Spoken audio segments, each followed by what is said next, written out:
अस्सलाम वालेकुम जी, कैसे आप सब लोग? Hopefully all are doing great. In this video I am going to show you how you can easily get rid of dark circles under your eyes in just 5 minutes. And welcome back to Eid glow up series episode 2. और अगर आपने अभी तक episode 1 नहीं देखा है तो अभी जाएं और इस वीडियो के बाद देखें. लिंक जो है वो आपको डिस्क्रिप्शन में मिल जाएगा. और इसके साथ साथ मैं आपको ये भी बताने वाली हूँ कि आगे 10 डेज़ ग्लो अप चैलेंज होने वाला है हमारा ईद से पहले, ताकि आप ईद से पहले एकदम चमकते धमकते हो जाएं और आपकी जो भी इनसिक्योरिटीज़ हैं वो सारी सॉल्व हो जाए. और अगर आप मेरे चैनल पे न्यू हैं या अभी तक आपने मेरे चैनल को सब्सक्राइब नहीं किया है तो make sure to click on the subscribe button to get a latest update of my videos. आपकी कोई इनसिक्योरिटी है या फिर आपको किसी चीज़ के रिलेटेड वीडियो चाहिए तो आप मुझे कॉमेंट में बता सकते हैं, ताकि मैं उसके ऊपर रिसर्च करके आपके लिए वीडियो बनाऊँ. और मैं बहुत रिसर्च करके वीडियो बनाती हूँ, तो make sure to like the video as well. So let's begin with the first step. और फर्स्ट स्टेप में हम बनाएंगे अंडर आई ब्राइटनिंग मास्क, जिसके लिए हमें चाहिए होंगी दो चीज़ें. सबसे पहले तो हमें चाहिए होगा पोटैटो और सेकंड हमें चाहिए होगा turmeric. Both these ingredients are natural fighters that fight under eye pigmentation. Firstly you have to peel the potato. मैंने यहाँ पे कपड़ा रख दिया था क्योंकि मुझे पता था कि मेरा जो टेबल है वो ख़राब होने वाला है, इसलिए आप भी पहले ऐसा कुछ कर लीजिएगा, कपड़ा रख दीजिएगा, ताकि आप जिस चीज़ पे बना रहे हैं, जहाँ पे बना रहे हैं, तो वो एरिया ख़राब ना हो. आप पोटैटो को जो है वो अच्छे से पील कर लें. उसके बाद जो है उसको ग्रेट कर लें और फिर उसको स्क्वीज़ करके, अगर आपके पास कोई माइक्रो फैब्रिक है वो भी ले सकते हैं. मैं अपने हाथों से ही कर रही हूँ क्योंकि मेरे हाथ ज़्यादा साफ़ लगते हैं मुझे as compare to micro fabric. तो इसके लिए मैं जो है वो इसको ग्रेट करके, इसको अच्छे से जो है वो स्क्वीज़ करके एक तरफ इसका सारा जूस जो है वो इकट्ठा कर लूँगी. उसके बाद जो है वो आपको जूस ज़्यादा देर तक नहीं रखना, वरना वो काला पड़ जाएगा. जल्दी जल्दी से उसके अंदर हमें डाल देनी है. मैंने थोड़ा सा जूस अलग कर दिया है.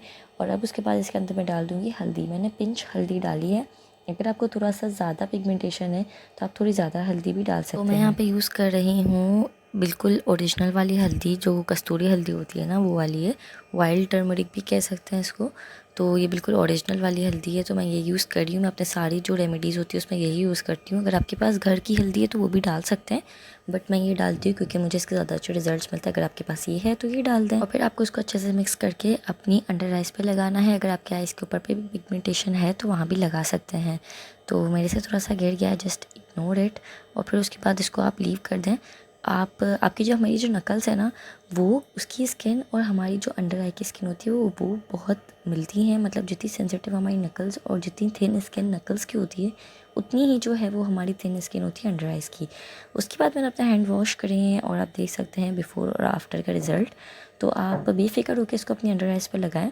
आइज़ के ऊपर भी अगर पिगमेंटेशन है तो वहाँ भी लगा लें.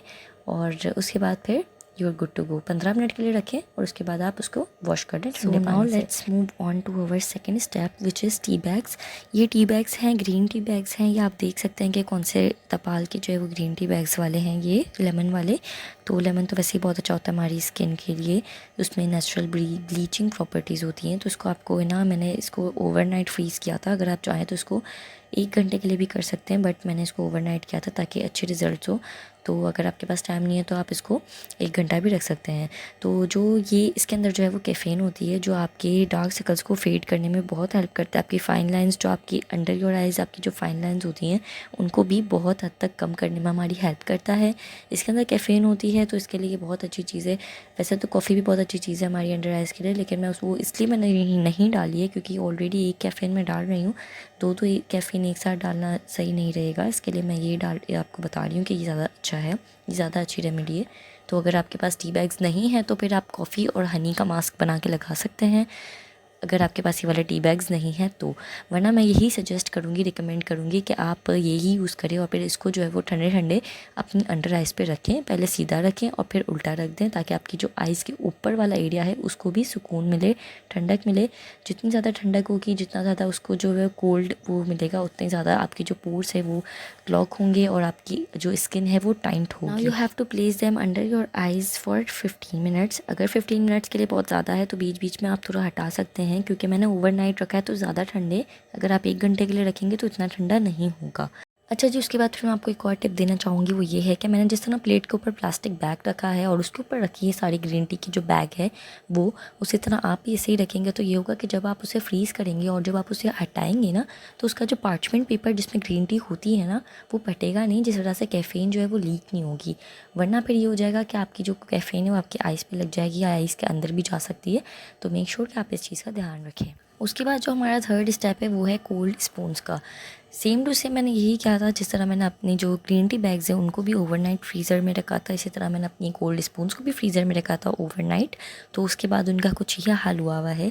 बहुत ज़्यादा ठंडी है तो अगर आप इसको भी 1 घंटा रखेंगे तो बहुत हो जाएगा। मैंने ओवरनाइट इसलिए रखा है ताकि मैं आपको दिखा सकूँ कि आपको इस तरह से फ्रीज़ करना है, और मैंने फ्रीज़ एक्चुअल में किया था इसको ओवरनाइट। ये देख सकते हैं आप, मैंने इसको ऊपर से पहले बर्फ़ हटाई और इसके जो लिटरली इसके जो हैंडल्स हैं ना, जो जहाँ से स्पून पकड़ते हैं, वो लिटरली इतना ठंडा हो रहा था कि मेरे हाथ चिपक रहे थे उस पर। तो अच्छा, उसके बाद आपको क्या करना है कि इसकी जो बैक साइड है ना स्पून की, उनको जो है वो आपको अपनी आइस के ऊपर थोड़ी देर के लिए रख देना है। मैं आपको सजेस्ट करूँगी कि अगर आपने अभी ग्रीन टी वाले कोल्ड बैग्स लगाए हैं तो ये ना लगाएं। उससे ये है होगा कि बहुत ज़्यादा ठंडा ठंडा हो जाएगा, तो आंखों का जो ब्लड सर्कुलेशन है वो रुक सकता है, क्योंकि ज़ाहिर है वो जो ब्लड सर्कुलेशन है वो कम होगा और पोर्स टाइट होंगे, तो आपकी स्किन जो है वो खिलेगी, अच्छी लगेगी आइस की। तो इस वजह से आप इसको ना ट्राई करें। इसके बाद वाला स्टेप है उसको कर लें, वो बहुत अच्छा स्टेप है और उसको बिल्कुल भी मिस नहीं करना आपने।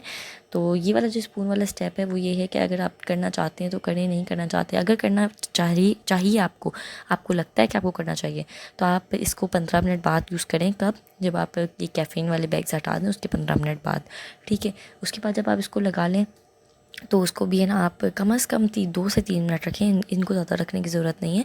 ये मेटल है ना, तो मेटल की स्पून्स आपकी आइस को हील करेगी। आपकी आइस पे जो आइस में जो वो होती है, जो ब्रोकन टेक्सचर होता है, जो बिल्कुल अनइवन स्किन टोन होती है, उसको टेक्सचर आउट करेगा, मतलब उसको बिल्कुल इवन करेगा, अच्छा करेगा। तो ये है, इस तरह से बस आपको रख देनी है। 2 से 3 मिनट रखेंगे बहुत है। तो अब चलते हैं अपने नेक्स्ट स्टेप की तरफ। और अब जो हमारा लास्ट स्टेप है वो ये है कि आपको क्यूकम्बर ले लेना है। मैंने अपना क्यूकम्बर को हाफ में कट कर लिया था, उसके बाद उसको ओवरनाइट फ्रीज़र में रख दिया था। आप 3 घंटे के लिए फ्रीज़र में रख सकते हैं। और उसके बाद क्या करना है, 3 घंटे के लिए इसलिए क्योंकि इसको जो है वो जो कोल्ड होता है ना, कोल्डनेस, उसको थोड़ा एब्जॉर्ब करने में टाइम लगेगा, क्योंकि ज़ाहिर है ये थोड़ा मोटा होता है। अगर आप स्लाइस करना चाहते हैं तो स्लाइस भी कर सकते हैं। तो स्लाइस को अगर आप 2 घंटे रखेंगे तो बहुत है। क्यूकम्बर स्लाइस रखेंगे फ्रीज़र में, उसके बाद जब उसे निकालेंगे तो उसके थोड़ा अपनी हीट, अपने हाथों की हीट से थोड़ा नॉर्मल कीजिएगा उसकी, ताकि ये है कि क्यूकम्बर का जो वाटर है वो थोड़ा रिलीज़ हो जाए। और उसके बाद उसको आपको अपनी आइज़ बंद करके आंखों के ऊपर रख लेना है, ठीक है। आपने समटाइम्स देखा होगा कि कितना अच्छा होता है क्यूकम्बर आपकी आइज़ के लिए, क्योंकि उसमें नेचुरल ब्लीचिंग प्रॉपर्टीज़ होती हैं जो कि बिल्कुल भी हार्मफुल नहीं होती, और पानी का इंटेक बहुत होता है इनके अंदर, जिससे ये होता है कि आप जो है वो अपनी आपकी आंखों की जो वो स्किन है ना, उसमें जो पानी की कमी होगी ना, उसको जो क्यूकम्बर का जो पानी है वो पूरा आपकी आइज़ का जो स्किन है उसको पूरी एब्जॉर्ब कर लेगी। तो इसलिए ये मुझे ये वाली जो है ये स्टेप बहुत अच्छा लगता है, और ये मैं खुद भी बहुत ट्राई करती हूँ। तो आपने समटाइम्स देखा भी होगा कि कितने ड्रामों में और इनमें जो है वो यूज़ करते हैं ये।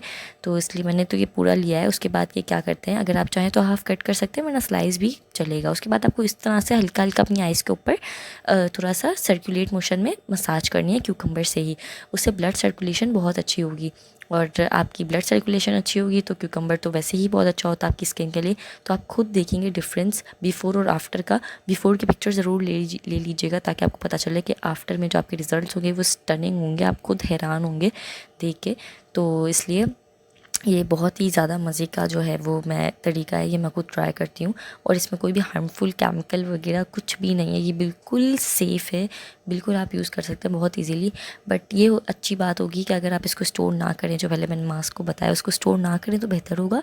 उसको ताज़ा ताज़ा बनाएं और ताज़ा ताज़ा ही लगाएं। अच्छा जी, तो that is for today's. If you like don't forget to give it a big big thumbs up, और सब्सक्राइब करे बगैर प्लीज़ मत जाइएगा। सब्सक्राइब का बटन ज़रूर क्लिक कर दें ताकि मेरे आने वाले और ग्लो अप सीरीज़ के एपिसोड्स की नोटिफिकेशन आपको सबसे पहले मिले। तो आई कैच यू लेटर। अल्लाह हाफ़िज़।